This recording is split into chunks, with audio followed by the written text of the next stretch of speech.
thanks for clicking on the video.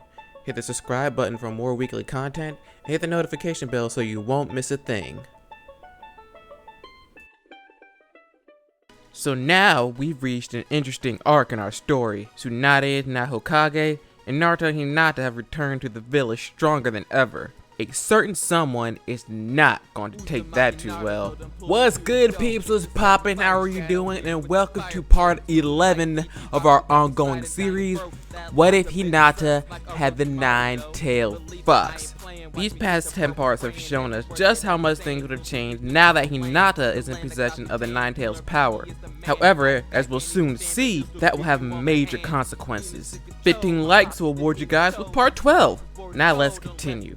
With Naruto's ever-increasing strength, Sasuke seethed with anger at his own perceived weakness. In the original, Sasuke felt that Naruto overtook him in skill after being the superior of the two for so long.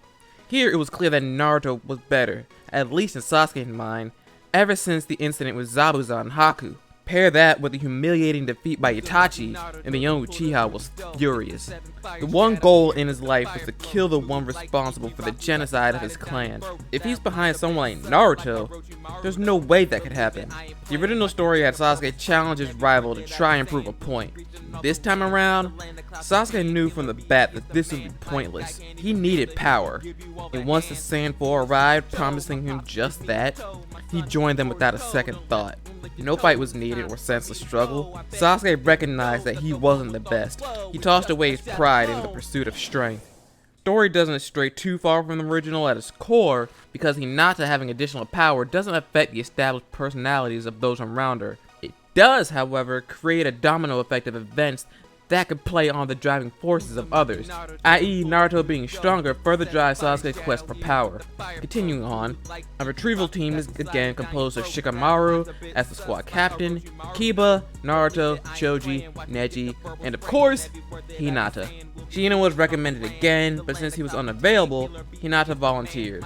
Though Neji had tossed away his ideals of destiny, he was still, let's say, awkward around his cousin. This mission might do the two of them some good. With the addition of an extra member, do you think the outcome will change? Let's see. For the most part, the fights against the Sound 4 end just as they originally did. Choji defeats Shirobo, Neji does his thing against Kitamaru, and Kankuro and Tamari aided Kiba and Shikamaru in defeating Sakon, Ukon, and Tayuya. That leaves Naruto, Hinata, and of course Lee to handle an unexpected Kimimaru. When Lee and eventually Gaara took over fighting, Naruto and Hinata pursued Sasuke.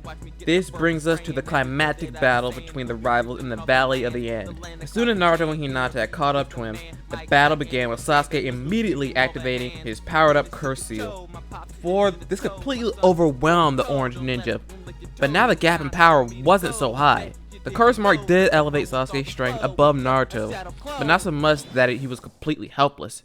In the original show, this was the moment in which the audience got to understand Sasuke's motives even more. In order to defeat Itachi, he needs to unlock the Mangekyo Sharingan by killing his best friend, just as Itachi had done.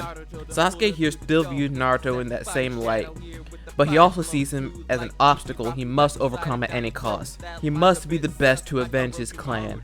This furious resolve was felt with each successive strike, as he was dealing more and more damage to Naruto. Hinata could only watch since she promised Naruto that she wouldn't interfere in what he called a personal fight. It wasn't the smartest idea for a retrieval mission, but she begrudgingly honored his wishes. After a Rasengan Chidori clash, Naruto decided to step things up by going to his initial jinchuriki form, once again turning the tide of the battle. Even while getting pummeled, Sasuke refused to shake his resolve. "It doesn't matter how much stronger you are than me. I'll keep fighting to reach my goal!" At that moment, Sasuke felt new power with a fully matured Sharingan. Once again, the battle was back in his hands, leading to the devastating pile driver on Naruto that would render him unconscious, and Hinata witnessed the entire thing. No one could have survived something like that, no matter how tough they are. Naruto, she thought, was dead. That's right. Give it to your anger and hatred.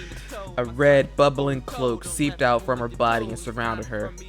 The cloak formed into fox-like ears at the top of her head and ended in a single tail. This explosion of demonic chakra caught the Uchiha's attention.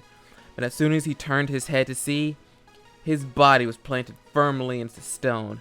Sasuke didn't even have the time to recover, as he was met with blow after blow from a foxed out Hinata. Not only that, each strike was also sealing off more and more of his chakra. Something had to be done, and quick. Backed into a corner, he activated level 2 of the curse mark, further enhancing his strength.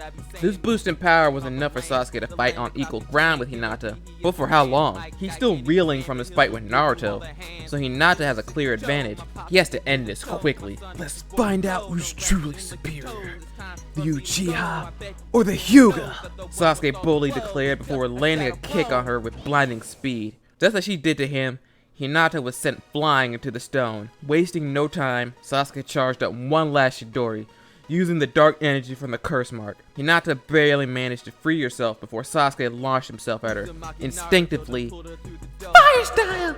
Dragon Flame Jutsu! In a massive inferno of purple flames erupted from her mouth. Sasuke didn't lose speed, using his Chidori to tear through the flames. In a flash, his attack hit and created a massive dust cloud.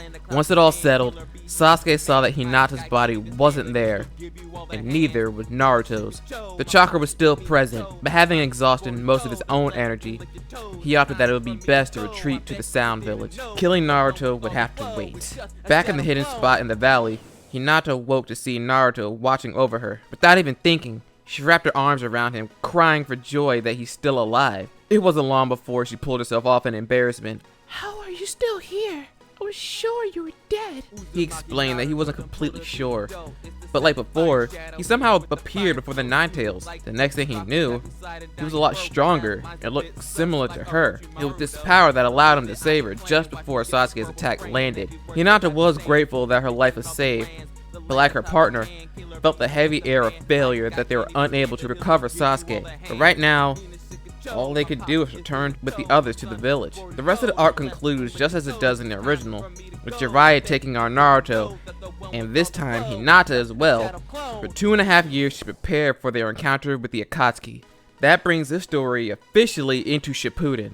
Before I close out this part, I want to say that I was originally going to have Hinata stay behind like before, so that she can grow on her own. However, like I mentioned a few parts ago, the Akatsuki would target her as well for her half of the fox. Going along with Jiraiya and Naruto seemed like it made the most sense to me. What do you guys think? How do you think the story would develop now that we're officially in the second part? Thank you guys for watching, and again, just keeping up with the story for so long, and for your support. Like, comment, and subscribe, and tell me what you guys thought. And tell me what you guys think the story will be like going forward. Bye bye.